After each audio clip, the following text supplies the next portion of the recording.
बिस्मिल्लाहिर्रहमानिर्रहीम। उस्मान अफजल कादरी आपसे मुखातिब हूँ। आज सुप्रीम कोर्ट में तहफ़्फ़ुज़ ख़त्म नबूवत के हवाला से केस की समाअत हुई, रिव्यू पिटीशन थी।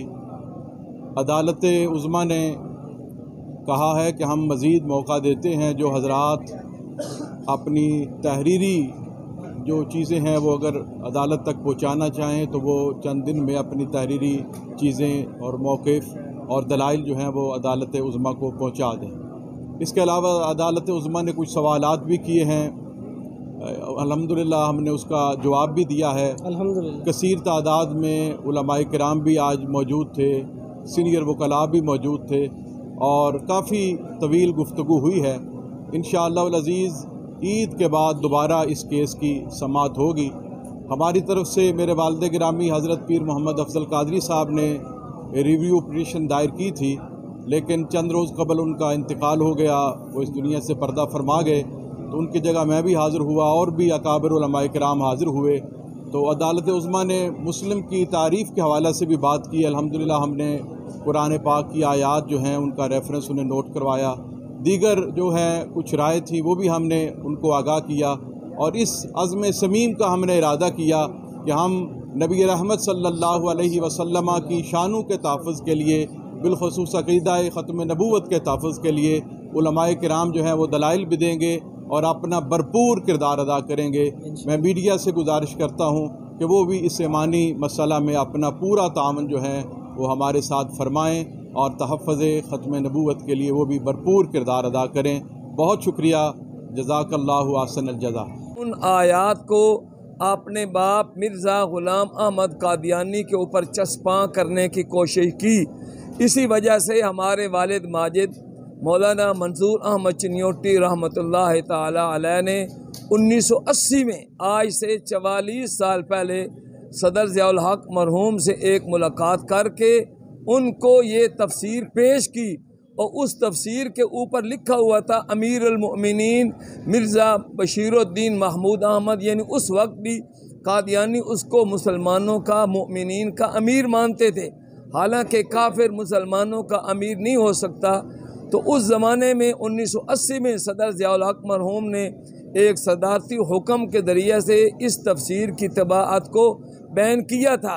आज फिर 44 साल बाद कादियानियों की कोशिश है कि वो तफसीर को बहाल करने की हमें इजाज़त मिल जाए, लेकिन उलमा के, आप हमारे मीडिया वाले जो भाई हैं, बर वक्त आपके ताक़ुब से आज मामला यहाँ तक पहुँचा है कि जनाब चीफ जस्टिस इज़्ज़त माब सुप्रीम कोर्ट के चीफ जस्टिस ने वो मुसलमानों का मौक़िफ़ तस्लीम किया है और उन्होंने कहा कि आप मुद्दई फ़रीक बन सकें या ना बन सकें, लेकिन आपको अगर इस फ़ैसले पर कोई एतराज़ात हैं, आप तहरीरी तौर पर अपने नज़रियात, आपने जो दलाइल हैं वो पेश करें। उन्होंने मुसलमान की जो तारीफ़ है कुरान और सुन्नत के बारे में वो भी मालूम की। इसके लिए हमारे उलमा ने, हमारे वकला ने सूरत बकरा की इब्तदाई आयात, आखिरी आयात, सूरत मुमिनून की इब्तदाई आयात, ऐसे ही सूरत इखलास पेश की कि इसमें मुसलमान की डेफिनेशन, उसकी तारीफ़ जो है वो बयान की गई है। तो अब उन्होंने 2 हफ्ते का मोहलत दी है कि किसी को मज़ीद एतराज़ात दाखिल करने की ज़रूरत हो तो वो कर सकते हैं और ईद के बाद इंशाअल्लाह खुला मौका दिया जाएगा हमारे वकला को कि वो अपने अपने दलाइल पेश करेंगे। और उन्होंने कहा कि अगर तंजीमों के सरबराहान वो अपना मौक़िफ़ जो है ज़ुबानी तौर पर भी बयान करेंगे तो हम उसको सुनने के लिए तैयार हैं। आज के जो यानी अदालत का रवैया था, हमें बहुत महसूस होता है कि इंशाअल्लाह ताला तमाम मुसलमानों के जज्बात को मद्देनज़र रखते हुए ही इसमें नज़रसानी की जाएगी। बहुत शुक्रिया। बिस्मिल्लाहिर्रहमानिर्रहीम। मैं आपको कोर्ट की आज 2 जो फैसले हुए हैं वो मतला करना चाहता हूँ। पहला डिस्कशन पॉइंट ये था कि जिन लोगों ने फरीक, मेरा नाम नसीर गिलानी है, मैं ह्यूमन राइट एक्टिविस्ट हूँ और मैं एक सीनियर सिविल सर्वेंट हूँ, रिटायर्ड। आज कोर्ट ने पहला पॉइंट ये उठाया कि ये चूँकि क्रिमिनल प्रोसीडिंग है, इसके अंदर ये लोग पार्टी नहीं बन सकते, स्वाय सरकार, मुद्दई और मुजरिम के। उसके ऊपर ये बहस उसके ऊपर यह बहस हुई कि चूँकि ये मामला अमन आमा से मुतल्लिका है और कादियानियों की शरारत से मुल्क में फसाद पैदा हो सकता है, तो कोर्ट ने हतमी तौर पे तस्लीम कर लिया कि वो तमाम लोग जो इसमें अदालत में दरख्वास्त लेकर आए हैं वो पार्टी बन सकते हैं। और ये एक्सेप्शनल, कोर्ट ने कहा कि एक्सेप्शनली अलाउ करते हैं कि वो तमाम लोग जो कि पार्टी बनना चाहते हैं वो पार्टी डिक्लेयर हो गए हैं। और हम सब लोगों ने ये कहा है कि कादियानियों को फितरा फैलाने से रोका जाए।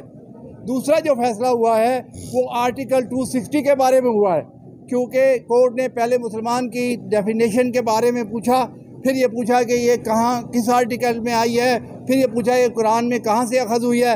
लेकिन हतमी तौर पे ये फैसला हो गया कि आर्टिकल 260 जो मुसलमान की डेफिनेशन बयान करता है और कादियानियों को काफिर कहता है वो ठीक है, बरकरार है, मुकम्मल है, वो बरकरार रहेगा, वो हतमी है। बिस्मिल्लाहिर्रहमानिर्रहीम। मोहम्मद तैयब आलमी मजलिस तहफ़्फ़ुज़ ख़त्म नबूवत। सामीन मुकर्रम, आज अल्हम्दुलिल्लाह अदालत के अंदर जो समाअत हुई है, इस मौका पर तमाम मकातिब फ़िक्र के उलमाए कराम, ज़िम्मेदारान और मुख्तलिफ़ तबक़ाए ज़िंदगी और शोबे से ताल्लुक़ रखने वाले हज़रात ने शिरकत की है और अक़ीदा ख़त्म नबूवत के साथ मोहब्बत और अक़ीदत का सबूत दिया है। मैं इस बारे में इस मुताल्लिक़ एक ही दरख्वास्त करना चाहूँगा। अल्हम्दुलिल्लाह सुम्मा अल्हम्दुलिल्लाह, फितना कादियानियत के ख़िलाफ़ उम्मत मुस्लिमा का शुरू दिन से एक ही मौक़िफ़ रहा कि मिर्ज़ा ग़ुलाम कादियानी और उसके पैरोकार, उसके झूठे दावे की तस्दीक करने वाले पाकिस्तान के आइन में, पाकिस्तान के कानून में तमाम मकातिब फ़िक्र के फतवे की रूह से दायरा इस्लाम से खारिज हैं। इनका इस्लाम से कोई ताल्लुक़ नहीं। और आगे चलकर पाकिस्तान के अंदर कादियानियों ने अपने आप को मुसलमान मनवाने की कोशिश की, दजल और फ़रेब के साथ इस्लामी शायर को इस्तेमाल करने की कोशिश की। अल्हम्दुलिल्लाह 1974 में इम्तिनाए कादिर एक्ट जारी हुआ, लेकिन कादियानी आज उस एक्ट को तस्लीम नहीं करते, पाकिस्तान के आइन को तस्लीम नहीं करते। इसलिए मैं इस मौके पर आला अदलिया से दरख्वास्त करूँगा कि कादियानियों को आइन और कानून का पाबंद किया जाए और कादियानी जहाँ कहीं मसाजिद की तर्ज पर अपने इबादत गाहों को बनाया हुआ है या दीगर वो शरारतें उनकी हैं, ये मुल्क के लिए नुकसानदेह हैं, मुसलमानों के ईमान के लिए नुकसानदेह हैं, पाकिस्तान के अमन के लिए नुकसानदेह हैं। लिहाजा कानूनी और आइनी तौर पर इनके ख़िलाफ़ कानूनी कार्रवाई की जाए ताकि मुसलमानों में अमन और सुकून की फ़िज़ा पैदा हो और मुल्क में बदअमनी ना हो।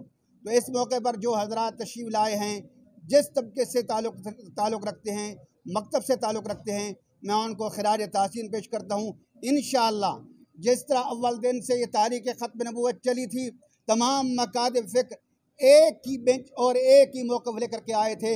अदालतों के फ़ैसले भी मुत्तफ़िक़ा हैं। हम ये महसूस कर रहे हैं कि इस वक्त इस किस्म के दो पेच जो खेले जा रहे हैं, इस कादियानी मसले को, इसके मुत्तफ़िक़ा कुफ़्र को मुतनाज़ बनाने की कोशिश की जा रही है। इंशाअल्लाह अज़ीज़ ये उम्मत मुस्लिमा एक मिनट के लिए, एक लम्हे के लिए इसे बर्दाश्त नहीं करेगी और हम कानून के मुताबिक इसका वो अपना हल चाहते हैं।